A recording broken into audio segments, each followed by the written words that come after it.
ಕರ್ನಾಟಕ ರಾಜಕಾರಣದಲ್ಲಿ ನೈಸ್ ರಸ್ತೆ ಟೋಲ್ ವಿಚಾರ ಮತ್ತೊಮ್ಮೆ ಭಾರೀ ಚರ್ಚೆಗೆ ಗ್ರಾಸವಾಗಿದೆ. ಕೇಂದ್ರ ಸಚಿವ ಎಚ್.ಡಿ. ಕುಮಾರಸ್ವಾಮಿ ಹಾಗೂ ಸಚಿವ ಎಚ್.ಸಿ. ಬಾಲಕೃಷ್ಣ ನಡುವಿನ ವಾಕ್ಸಮರ ಇದೀಗ ತಾರಕಕ್ಕೇರಿದೆ. ನೈಸ್ ರಸ್ತೆ ಟೋಲ್ ವಿಚಾರವಾಗಿ ರಾಜ್ಯ ಸರ್ಕಾರದ ವಿರುದ್ಧ ಎಚ್.ಡಿ. ಕುಮಾರಸ್ವಾಮಿ ತೀವ್ರ ವಾಗ್ದಾಳಿ ನಡೆಸಿದ್ದರು. ಇದಕ್ಕೆ ತಿರುಗೇಟು ನೀಡಿದ್ದ ಸಚಿವ ಎಚ್.ಸಿ. ಬಾಲಕೃಷ್ಣ, ಕೇಂದ್ರ ಸಚಿವರಾಗಿ ಹೇಗೆ ಮಾತನಾಡಬೇಕು ಎಂಬ ಜ್ಞಾನ ಕುಮಾರಸ್ವಾಮಿ ಅವರಿಗೆ ಇರಬೇಕು.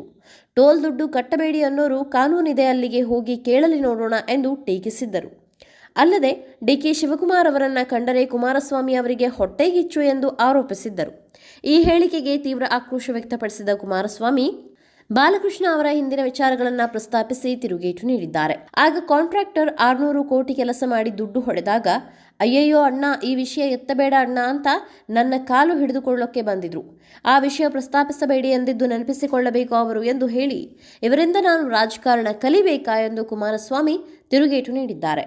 ಜೊತೆಗೆ ಕಳೆದ 20 ವರ್ಷಗಳಿಂದ ರೈತರು ಭೂಮಿ ಕಳೆದುಕೊಂಡಿದ್ದರೂ ಸೂಕ್ತ ಪರಿಹಾರ ಸಿಕ್ಕಿಲ್ಲ ಎಂದು ಆರೋಪಿಸಿದ್ದಾರೆ. ರೈತರ ಸಮಸ್ಯೆ ಬಗೆಹರಿಸದೆ ಟೋಲ್ ಸಂಗ್ರಹಿಸುತ್ತಿರುವುದು ಸರಿಯಲ್ಲ ಎಂದಿದ್ದಾರೆ. ಹೀಗಾಗಿ ನೈಸ್ ಟೋಲ್ ಹಾಗೂ ಭೂಸ್ವಾಧೀನ ವಿಚಾರ ಇದೀಗ ರಾಜ್ಯ ರಾಜಕಾರಣದಲ್ಲಿ ಮತ್ತೊಂದು ಸುತ್ತಿನ ರಾಜಕೀಯ ಸಮರಕ್ಕೆ ಕಾರಣವಾಗಿದೆ.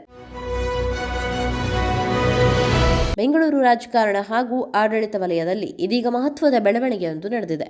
ಮುಖ್ಯಮಂತ್ರಿ ಡಿಕೆ ಶಿವಕುಮಾರ್ ಅವರ ಸದಾಶಿವನಗರ ನಿವಾಸಕ್ಕೆ ಅದಾನಿ ಸಮೂಹ ಸಂಸ್ಥೆಗಳ ಅಧ್ಯಕ್ಷ ಗೌತಮ್ ಅದಾನಿ ಭೇಟಿ ನೀಡಿ ಮಾತುಕತೆ ನಡೆಸಿರುವುದು ಭಾರೀ ಕುತೂಹಲಕ್ಕೆ ಕಾರಣವಾಗಿದೆ.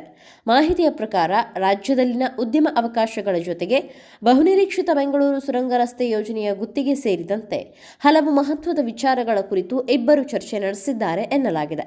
ಬೆಂಗಳೂರಿನಲ್ಲಿ ಹೆಚ್ಚುತ್ತಿರುವ ಸಂಚಾರ ದಟ್ಟಣೆಯನ್ನ ನಿಯಂತ್ರಿಸುವ ಉದ್ದೇಶದಿಂದ ಹೆಬ್ಬಾಳದಿಂದ ಸಿಲ್ಕ್ ಬೋರ್ಡ್ವರೆಗೆ ಸುಮಾರು 17 ಕಿಲೋಮೀಟರ್ ಉದ್ದದ ಸುರಂಗ ರಸ್ತೆ ನಿರ್ಮಿಸಲು ಈ ಯೋಜನೆಗೆ ಆರಂಭಿಕವಾಗಿ 17,698 ಕೋಟಿ ರೂಪಾಯಿ ಅಂದಾಜು ವೆಚ್ಚ ನಿಗದಿಪಡಿಸಲಾಗಿತ್ತು. ಆದರೆ ಟೆಂಡರ್ ಪ್ರಕ್ರಿಯೆಯಲ್ಲಿ ಅದಾನಿ ಎಂಟರ್ಪ್ರೈಸಸ್ ಲಿಮಿಟೆಡ್ 22,267 ಕೋಟಿ ಮೊತ್ತದ ಬಿಡ್ ಸಲ್ಲಿಸಿದ್ದು, ಭಾಗವಹಿಸಿದ್ದ ಸಂಸ್ಥೆಗಳ ಪೈಕಿ ಕಡಿಮೆ ಬಿಡ್ದಾರನಾಗಿ ಹೊರಹೊಮ್ಮಿದೆ. ಸರ್ಕಾರದ ಅಂದಾಜಿಗಿಂತ ಈ ಮೊತ್ತ ಹೆಚ್ಚಿದ್ದರೂ ಇದರ ಸಂಸ್ಥೆಗಳ ಬಿಡ್ಗೆ ಹೋಲಿಸಿದರೆ ಅದಾನಿ ಸಂಸ್ಥೆಯ ಪ್ರಸ್ತಾವನೆ ಕಡಿಮೆಯಾಗಿದೆ ಎಂದು ತಿಳಿದುಬಂದಿದೆ. ಇನ್ನೊಂದೆಡೆ ಟೆಂಡರ್ ಅಂತಿಮಗೊಳ್ಳುವ ಮುನ್ನವೇ ಸುರಂಗ ಮಾರ್ಗದ ಪ್ರದೇಶಗಳಲ್ಲಿ ಪ್ರಾಥಮಿಕ ಭೂ ಸಮೀಕ್ಷೆ, ಮಣ್ಣಿನ ಗುಣಮಟ್ಟ ಪರೀಕ್ಷೆ ಸೇರಿದಂತೆ ಕೆಲವು ತಾಂತ್ರಿಕ ಪರಿಶೀಲನೆಗಳನ್ನು ಸಂಸ್ಥೆ ನಡೆಸಿದೆಯಂತೆ.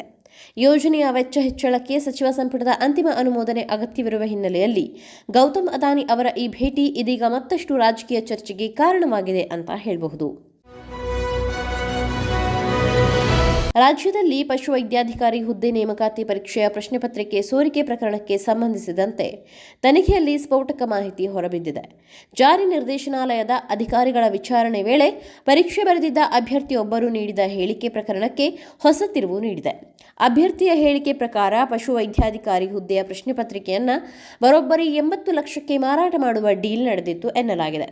ಇದರಲ್ಲಿ ಪರೀಕ್ಷೆಗೂ ಮುನ್ನವೇ 40 ಲಕ್ಷವನ್ನ ಮುಂಗಡವಾಗಿ ಪಾವತಿಸಲಾಗಿತ್ತು ಎಂಬ ಮಾಹಿತಿ ವಿಚಾರಣೆ ವೇಳೆ ಬಹಿರಂಗವಾಗಿದೆ.